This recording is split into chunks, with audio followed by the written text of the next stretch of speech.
of the Prophet. So to say that covering the head is not a part of Muslim identity is totally wrong. The beard is a part of the Muslim identity.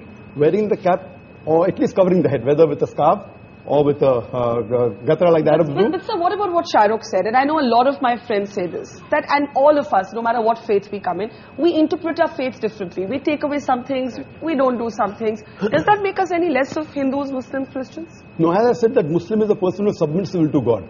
So you cannot say a liberal Muslim or a moderate Muslim. You can say a practicing Muslim, or partly practicing or non-practicing. That's more correct. You know, and to understand Islam, don't look at the Muslim, don't look at me.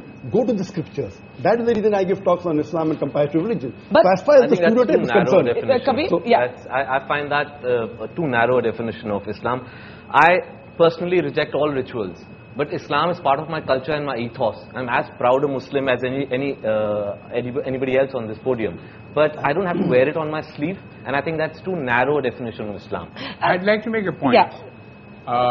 They talked about people being stereotyped because of the beard and the cap and the hijab. Then we should say that all Sikhs are stereotyped.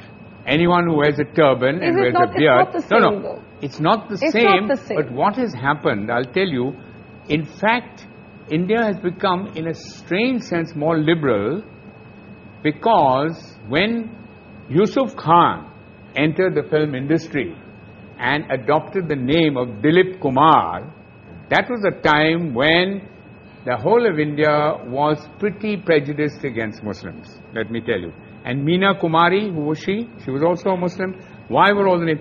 Shah Rukh is an amazing example of a Muslim who is now the Badshah of Bollywood with a Muslim name. He didn't have to change his name. So something has happened. Would you have ever changed your name?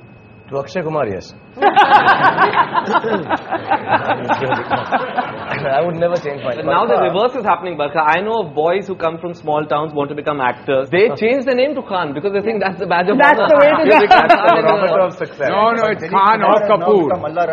Sorry, Najib? But Dilip Kumar has now become Allah Rakha Rahman. Yeah. So that's the change. But now he's no longer a star. Yeah, Shah Rukh, you want to make a point, and then Soha and Madani. Yeah, I just want to say one thing. That, you know, I just want to know very clearly, and I'm a Muslim, and I want to know: is it more important for me to look Muslim and see Muslim, or to feel Muslim? I fully respect the scriptures. I fully respect all the hadiths. I have read the Quran in my own way, in Arabic and in English. But I think its time has come, and this genuinely is an appeal, that it is more important to feel Muslim, to feel Hindu, than to look it. And if you do, if you do, it's absolutely cool. And if you don't, it's absolutely cool. Dr. I quick response to that, and I got two guests waiting to speak. I think the best is to practice Muslim, is number one. Yes. Appearing is important, but lower down. I'm not saying appearing is the most important. For a person to practice Islam is more important. Beard comes lower down. Beard is not in the 70 major sins, that it's not there. But you know, what about what Kabir is saying? And there was a story of a young boy whom I interviewed, who studies in a convent school in Madhya Pradesh. And he's a poor boy. And the school rules wouldn't allow him to wear a beard. He went all the way to the Supreme Court to say, I must be allowed to keep my beard. Otherwise, I prefer not to study. And he actually dropped out of school for a while because of that. The Supreme Court eventually ruled in his favor. And that is my next question, and I want to take that to Madani Saab. Madani Saab, you're a very interesting character for me, because at one level, you have organized, as Alex said, all of these fatwas against terrorism and all of that. But you also had a resolution against the singing of Vande Mataram.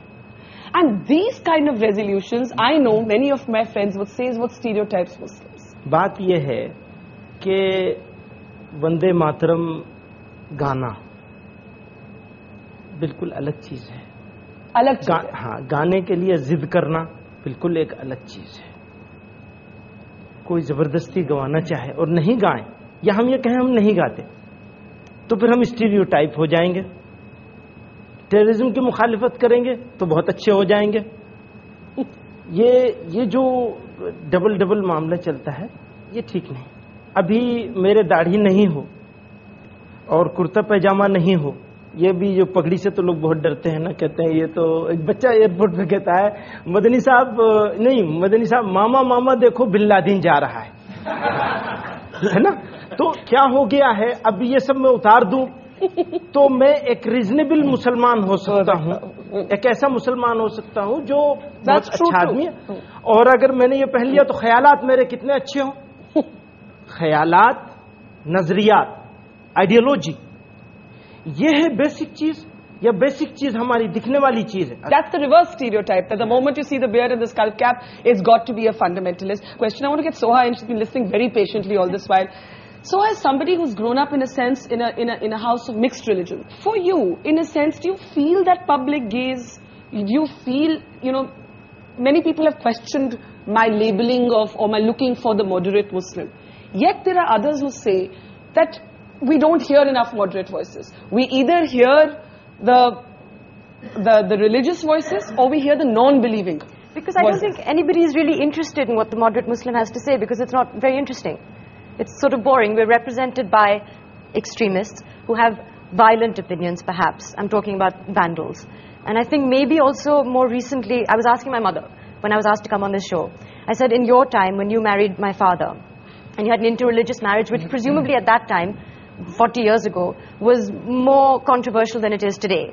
Were you ever asked to defend your identity, to defend your choice of religion, what it means to be Hindu or Muslim, the way that we are today? And she said, no, not at all. It was a no-comment issue. You just said no comment and you moved on in life. Over the past, maybe ever since I've been in cinema, certainly, it's an issue. And there is, people do ask me, do you feel aggravated by what is happening as a Muslim? Do you feel the need to stand up for your religion because it is being misrepresented in the media? And I think for me, religion is a very private matter. It's between my maker and me. And it's not something that I would want to discuss in any public forum, even this one. We should be talking about an Indian identity as opposed to a Muslim identity, I think. Okay, I'm going to take that as my cue to take a break. But is it, as I said to Alec earlier, is it that simple? Is there also a sort of denial within the community? Is the secular debate caught up in a certain amount of dishonesty? And there's also the reverse stereotype. We'll take a quick break and then we'll take the questions that I'm sure a lot of people have here that's coming up after the break.